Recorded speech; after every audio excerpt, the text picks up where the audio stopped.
I'm Brenda Sanders Passmore, and welcome to Health Bites. Today, I have Dr. Lori Dover. She's a chiropractor here at Bodyworks in Charlottetown. Hi, Lori. Welcome to Health Bites. Today, we're talking about heat versus ice, which is therapeutically best. Patients come to us almost daily asking us, what should we use? Should we use hot? Should we use cold? Well, today we're talking with Lori and we're going to get the facts. Hi, Lori. Hi. So, when we're talking about heat versus cold, usually when people complain about pain and they want to get self-treating at home, the first question we usually ask is, how long have you had the pain? So why is that? Well, usually we want to know how long they've had it. Is it new to them? Is it something they've had for a long time? And the two words we usually use are acute and chronic. So something that is acute or is new would be something that they just recently did. So think of a sprained ankle, something like that. Something chronic is something they've had for a little longer. Tight muscles in the neck, tight muscles in the low back. It can get a little confusing with people because it can get complicated. So what we're going to chat about is what is the average thing that the average person would do. Right. A good rule of thumb would be acute is new, ice. Chronic is older, heat. But if we start with acute and new, something that's acute, you're going to have pain with it, you're going to have inflammation with it. So the purpose of redness, swelling, exactly. So the purpose of the ice is to try to take down the inflammation, to try to decrease the pain as best as you can.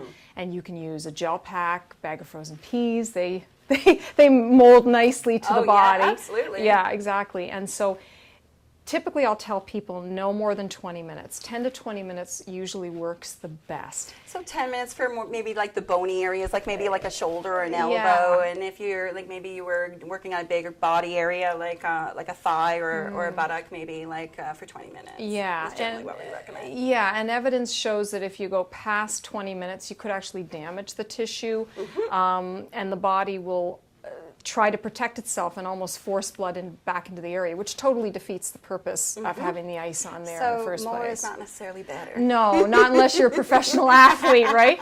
So usually what I'll tell people is 10 to 20 minutes, then leave it for an hour. Let your body, the tissue, get back to normal temperature, and then go again for 20 minutes. As long as you leave an hour in between, you're pretty good to go like that all day if you wish. And it can be very, very effective, that's for sure.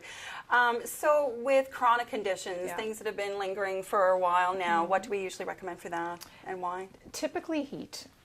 Mainly because with a chronic condition, you're going to get a lot of stiffness with it. You're going to get a lot of tense muscles with it. And when you put heat on, you're bringing all this lovely, beautiful new blood into the area. So you're flushing it out. And then I will also say to patients, think of toffee. Warm toffee is pliable and stretchable. Cold toffee, like in the fridge, is hard, right? Hard and rigid. Exactly. So if you put heat on something, you're going to get more pliability of the muscle. You're going to get this beautiful new blood coming in, more range of motion, less stiffness. Heat you can leave on a little longer. You can do 10 to 30 minutes if you want. You just have to be a little cautious. Don't put heat on for too long because then you bring too much blood in and you end up swelling the area. So you people that love sleeping on your heating pads, it's a big no-no. It actually makes things worse because it pools blood to the area and it feels okay while it's on, but the moment you take that heat away, you're going to be hurting worse than what you were before. So it's counterintuitive. So with sometimes what we have like low grade chronic pain that might like flare up a little bit, and what do we recommend for that?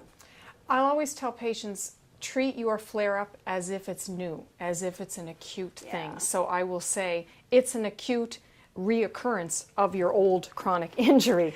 So if you treat it as new, then you're going to put some ice on it. Usually for about a day or so, and then see how you feel. This is one of the times, though, that you can alternate if you want. So you can try the ice on the spot that hurts, but most of the time with your chronic condition, you're going to have tight muscles around it. So put the ice on the spot that you want the ice on, leave it for an hour, then put the heat on. So you can go back and forth. I think at the end of the day, the biggest thing to get across to people is you are not going to hurt yourself. You're not going to damage yourself. No. Ice and heat are not a potent medicine. No. So you really can't overdo it as long as you stick to that sort of 20 minutes and then trust your body. Your body will tell you if it doesn't want it. If you put ice on something, you know, if you put ice on something and it doesn't want the ice, it will get stiff, it will start to ache. Okay, the body has just said, I want heat. If you put, and conversely, if you put heat on and it doesn't want the heat, my patients will say to me, it feels really nice while it's on there, but I take it off and within 15, 20 minutes my pain is back. Well, that's your body's way of saying to you, use the ice. At the end of the day, I'll always say, just ask. Ask the massage therapist, ask your physio, your chiropractor, your medical doctor. We will set you down the right path. Hydrotherapy can be a cheap, easy, and effective way to treat your pain. So hopefully we've answered all your questions today, and we encourage you to give it a try. Thank you, Lori, so much for joining us. Thank you. And thank you for watching. We'll see you next week.